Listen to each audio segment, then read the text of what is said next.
What's up guys, it's Jamie here, and today I am here to talk about the 2019 10.2 inch budget iPad, which is practically the same as the 2020 model, apart from having the slower and inferior A10 Fusion chip compared to the A12 Bionic chip. Coming in at $329, the iPad is the cheapest iPad in Apple's lineup and delivers great value for money. Although sporting a bit of a dated design, it's still fast and snappy for the average consumer and could be a great laptop replacement. Although now being 4 years old, the A10 chip still enables snappy and responsive usage for daily use and content consumption as well as gaming. However, if you are into content creation through video, photo or graphics work, I would strongly suggest to choke up extra cash and get an iPad Air or iPad Pro, as they are drastically faster and will therefore better suit your workflows. However, for the average consumer, the A10 and 3GB of RAM is fine for now, but I'm not sure about how it will hold up in the future, as the A10 is a dated chip now. The design of the iPad is alright.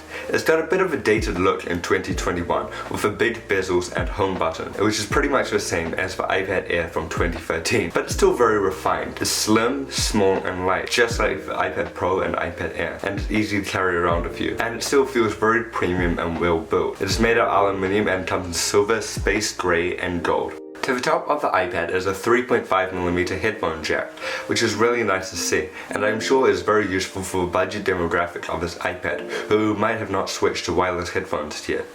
To the side of the iPad is a smart connector for connecting a smart keyboard. There is also a lightning port on the bottom for charging. I would have really liked to see USB-C on this iPad, as USB-C allows you to connect portable SSDs without a dongle and allows me to bring one less cable around with me, as I already used USB-C for charging my Mac and my Galaxy Buds. I would have really liked to see a redesign in the next year for the iPad, bringing over premium features to an even more budget price. Apple definitely cut corners with the 10.2 inch display to enable this budget price.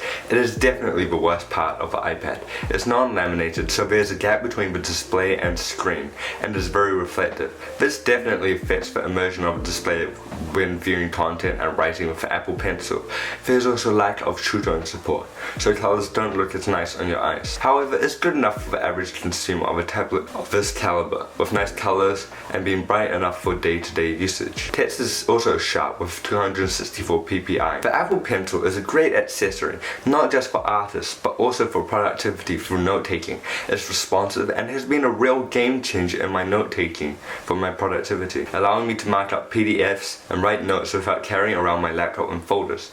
The charging method of plugging into the lightning port of your iPad is cumbersome. Also, due to the unlaminated display, the Apple Pencil feels less immersive than on other devices. The battery life of the iPad is great. I can get about 8 hours of light usage, and I can certainly get more for content consumption. This all-day battery life is very convenient, as you can bring the iPad around with you to class or to work without worrying about charging it. The cameras on the iPad. The back camera on the iPad is fine for iPad usage, be it scanning a document or taking quick photos.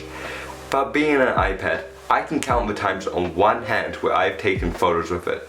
The front camera is fine for zoom calls, but it's only 1.2 megapixels and 720p. In the age of working from home, I would have really liked to see an upgrade to a far better front-facing camera, as many people use their iPads for video conferencing. The speakers on the iPad are fine. They get relatively loud and deliver okay audio, but it won't blow you away like its pricier iPad Pro and iPad Air counterparts, which deliver phenomenal sound quality. The real make or break of the iPad 10.2 is the iPadOS. Since coming out in 2019, the iPad 10.2 has gained various new features, potentially enabling it to become a laptop replacement. You can pin widgets to your home screen. Sidecar is also a pretty cool feature, allowing you to use your iPad as a secondary monitor for your Mac. This has helped my productivity massively, as I can use the iPad as a secondary monitor for my multitasking. There's pretty much no latency whatsoever. However, I did notice the battery life of the iPad decreasing while in sidecar mode, even while charging. With various new features enabled in iPadOS, such as trackpad support, in addition to a dedicated file explorer, the iPad can function as a great laptop replacement for the vast majority majority of users who might use their laptops light tasks such as web browsing, mail, and word processing, and basic productivity. This is great for someone whose tasks involve just doing one thing at a time and a bit of web browsing and a bit of typing. The iPad is a great alternative to a Chromebook or cheap Windows laptop due to being made by Apple and being very well optimized. However, you would need to purchase a keyboard, mouse, and Apple Pencil to maximize your iPad experience, which is priced. However, if you know that you're into content creation or multitasking, the iPad will not cut it for you, and it will not replace your laptop, but it will be a great accessory for your productivity and a great media consumption device. Coming in at $329 for a base 32GB model, the iPad is a great affordable iPad on paper.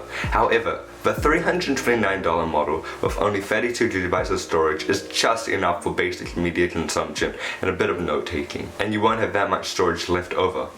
However, if you have lots of apps, games, photos, and music, you should definitely go with for 128GB iPad at $429. I would have really liked to see a 64GB base model, as that is a real sweet spot for storage, as I have a 128GB model and I've only used about 40GB. But at $429, the iPad Air is more and more alluring, being only $170 more for way better functionality, a way nicer design, and being way faster. It may also be worth it to consider buying a refurbished or used iPad Air in that price range, adding a better display with slimmer bezels and True Tone and slimmer. It's also faster and has a sweet spot of 64GB of base storage. Overall, the 10.2-inch budget iPad is a great option for basic usage by students and average consumers who don't need the power or features from better iPad models. It does 95% of what iPad Air and iPad Pro can do, for nearly half of the price. But if you do have the extra money, please treat yourself to an iPad Air and you won't regret it. It will be far more future-proof and is far more enjoyable to use. Thank you for watching. Please comment, like, and subscribe.